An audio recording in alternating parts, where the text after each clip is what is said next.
आपके पैसे की गाड़ी चल रही है या सिर्फ रथ की घोड़ी? अगर आप चाहो तो आज हम पैसे की जीपीएस सेट करके दिखाएंगे कि आपका फाइनेंशियल जर्नी कैसे स्मूथ, प्रेडिक्टेबल और स्ट्रेस फ्री हो सकता है। Welcome to the financial literacy master class, एक स्टेप बाय स्टेप गाइड जो आपको बजटिंग से लेकर रिटायरमेंट तक हर छोटे मोटे डिसीजंस में कॉन्फिडेंस देगा।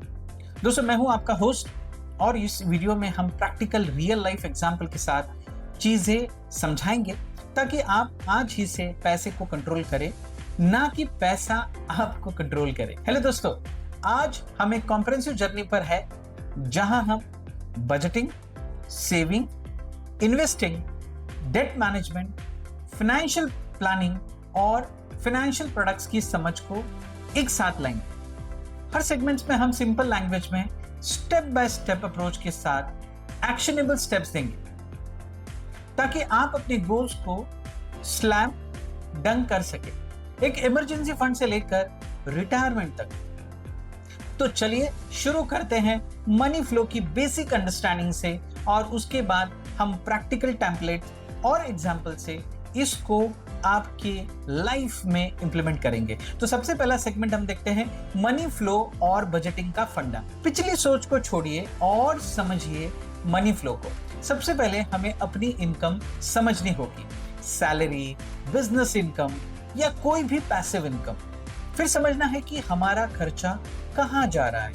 फिक्स कॉस्ट जैसे कि रेंट हुआ, लोन हुआ, ईएमआई हुआ, इलेक्ट्रिसिटी बिल्स हुए और वेरिएबल कॉस्ट जैसे ग्रोसरीज, ट्रांसपोर्ट, एंटरटेनमेंट। अब बजट बनाना इसके लिए बहुत जरूरी है कि इनकम को एक प्लान के थ्रू हमें अलोकेट करना होगा।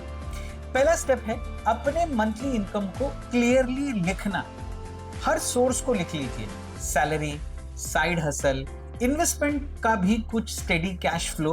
दूसरा स्टेप है अपने मंथली एक्सपेंसेस को कैटेगरीज में तोड़ना, नीड्स, वांट्स और सेविंग्स को अलग अलग ट्रैक करिए। अब तीसरा स्टेप्स है एक सिंपल रूल चूज करना है, 50-30-20 या 60-30-10, पर याद रखिए कि ये गाइडलाइंस है, आपके पर्सनल सिचुएशन के हिसाब से एडजस्ट किया जाना चाहिए। फोर्थ स्टेप में अपने बजट को प्रैक्टिकली इंप्लीमेंट करिए। हर कैटेगरी के लिए कैप सेट करिए और मंथली रिव्यू की आदत डालिए। और पांचवा स्टेप में प्रोग्रेस ट्रैक करिए। एक सिंपल आपको क्या बनानी होगी, स्प्रेडशीट या बजटिंग ऐप में वीकली या बाई वीकली अपडेट्स रखिए। दोस्तों, प्रैक्टिकल एग्जाम के साथ हम समझते हैं। मान लीजिए आपकी मंथली इनकम लगभग 60,000 रुपए है।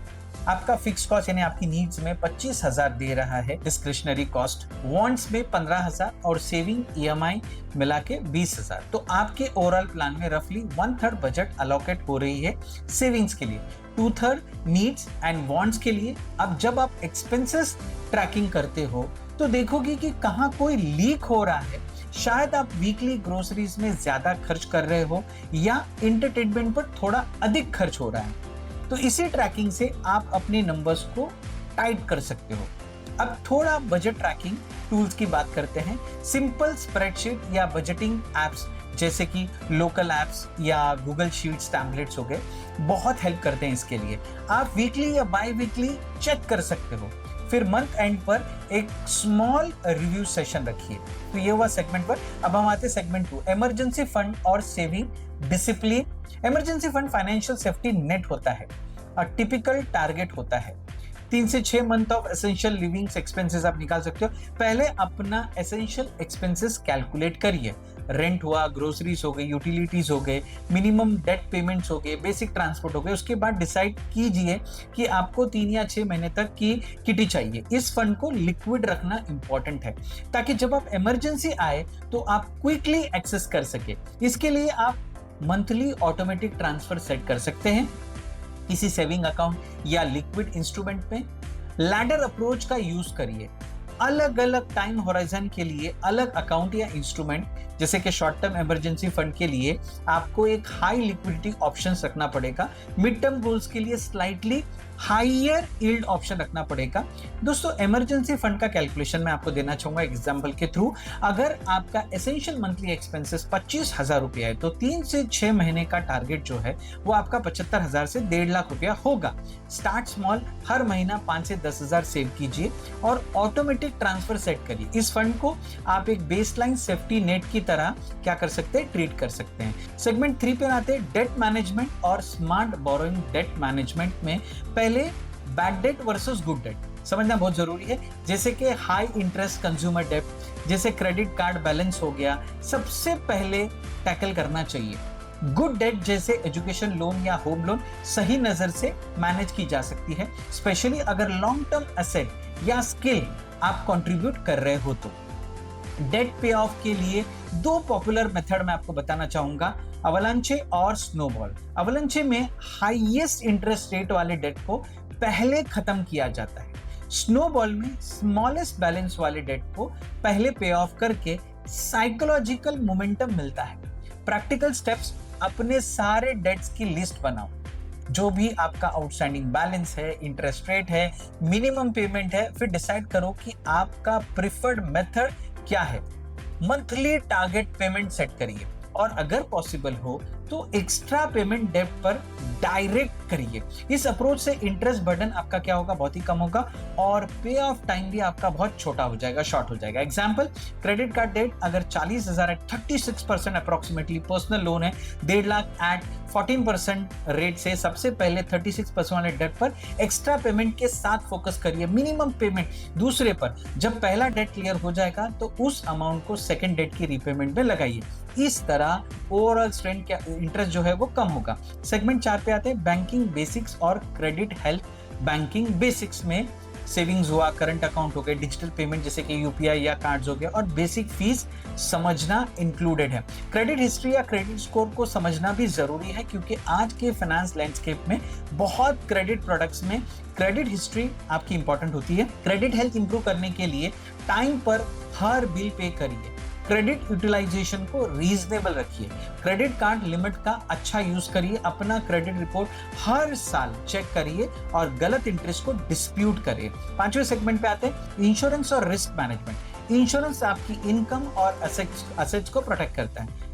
3 में कैटेगरीज होती है इसकी। लाइफ इंश्योरेंस होता है डिपेंडेंट के लिए फाइनेंशियल प्रोटेक्शन, हेल्थ इंश्योरेंस होता है जो आपके मेडिकल एक्सपेंसेस को कवर करता है, प्रॉपर्टी और एसेट इंश्योरेंस होता है होम, व्हीकल्स या आपके वैल्यूएबल्स के लिए। डिसीजन मेकिंग में रिस्क एक्सपोजर, फैमिली नीड्स और एफोर्डेबिलिटी को ध्यान में रखिए। इंश्योरेंस को आपके ओवरऑल प्लान में जो भी है उसमें रिस्क मिटिगेशन के रूप में देखिए, ना कि सिर्फ इन्वेस्टमेंट की तरह।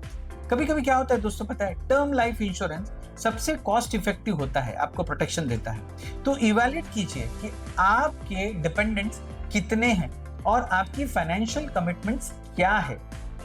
फिर आते हैं हम लोग सेगमेंट 6 पर, इन्वेस्टमेंट की शुरुआत और रिस्क मैनेजमेंट। इन्वेस्टिंग में फंडामेंटल आइडिया ये है कि रिस्क और रिटर्न साथ साथ चलते हैं। लॉन्गर टाइम होराइजन पर आप कितना रिस्क ले सकते हो, क्योंकि कंपाउंडिंग और पेशेंट इन्वेस्टिंग का जो है वो फायदा मिलता है। डाइवर्सिफिकेशन रिस्क को कम करता है। सबसे पहले अपना इमरजेंसी फंड कंप्लीट करिए, फिर गोल्स डिफाइन करिए। Short term, mid term, long term asset allocation पर फोकस करिए। इक्विटी, डेट, कैश इक्विवेलेंट्स और अल्टरनेट एसेट्स का बैलेंस मिक्स बनाइए।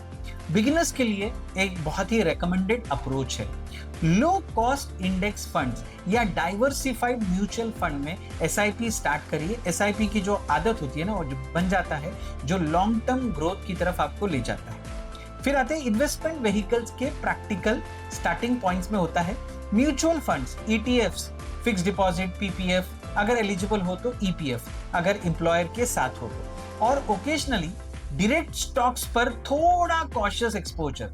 कोर प्रिंसिपल ये है कि शुरुआत सिंपल और डाइवर्सिफाइड प्रोडक्ट से करिए, फिर धीरे धीरे अपने नॉलेज के हिसाब से आप कॉम्प्लेक्सिटी को बढ़ाइए। यानी जैसे कि रिटायरमेंट प्लानिंग में जल्दी स्टार्ट करना क्रूशल है। एम्प्लॉयर प्रोविडेंट फंड या एनपीएस जैसी लॉन्ग टर्म ग्रोथ व्हीकल्स में रेगुलर कंट्रीब्यूशन सेट करिए। इन्फ्लेशन को ध्यान में रखिए और जो आपका विड्रॉवल स्ट्रैटेजी है उसको आपको अच्छे से समझना होगा। दोस्तों, स्लाइड में एक सिंपल प्लान बताना चाहूंगा। गोल बेस्ड इन्वेस्टिंग और टाइम होराइजन डिफाइन करिए। सबसे पहले एक इमरजेंसी फंड, फिर low cost diversified options, index fund, monthly SIPs और उसके बाद एनुअल रिव्यू। रीबैलेंसिंग को इग्नोर मत करिए। मार्केट मूवमेंट्स के साथ अपनी एसेट मिक्स को एडजस्ट करिए ताकि आपका रिस्क रिटर्न प्रोफाइल टारगेटेड रहे।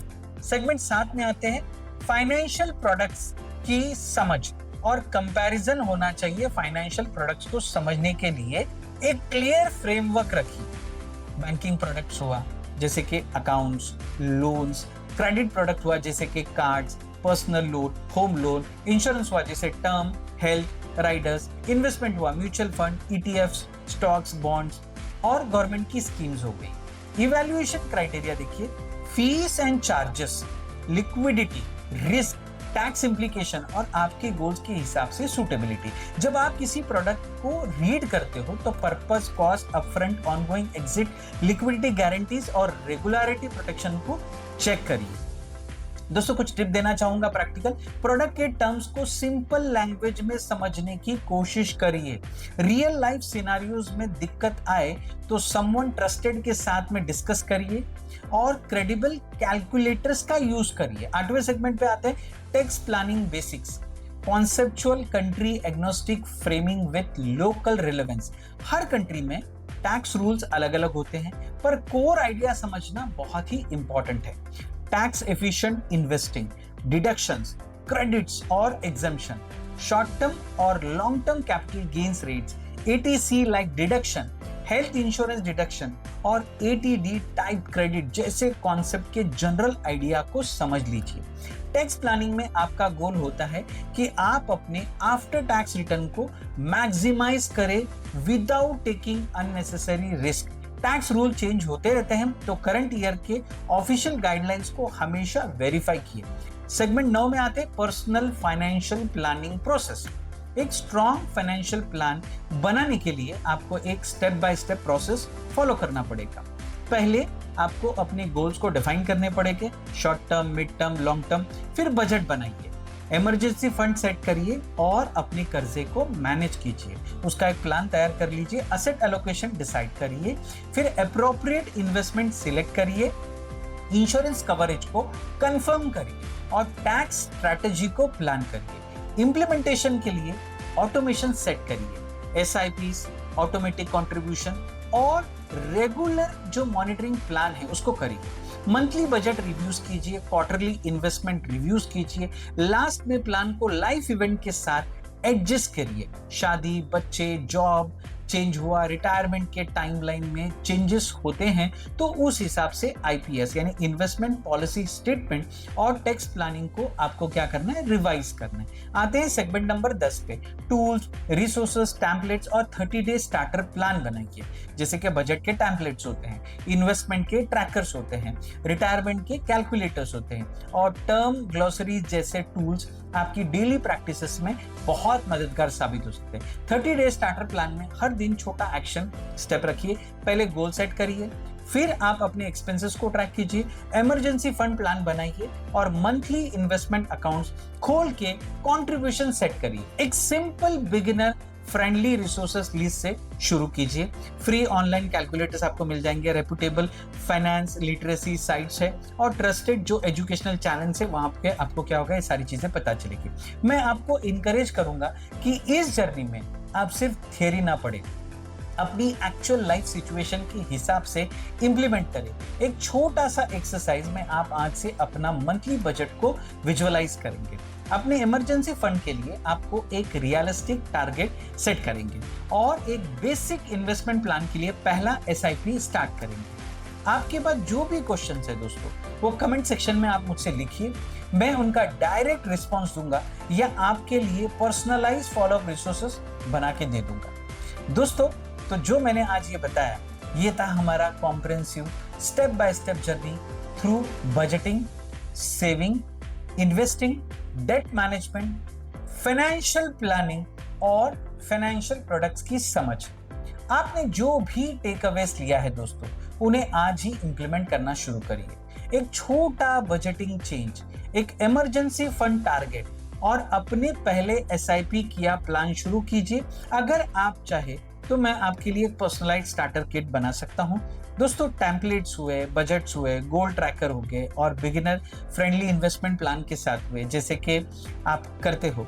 लाइक, शेयर और सब्सक्राइब करना ना भूलें ताकि आप और लोग इस जर्नी में इंक्लूड हो सके। कमेंट में बताइए कि आपका अगला फाइनेंशियल गोल क्या है और मैं उसी पर अगला वीडियो या रिसोर्स टेलर कर दूंगा। दोस्तों, आप कंसिडर कीजिए कि आपका मंथली इनकम 50,000 रुपया है।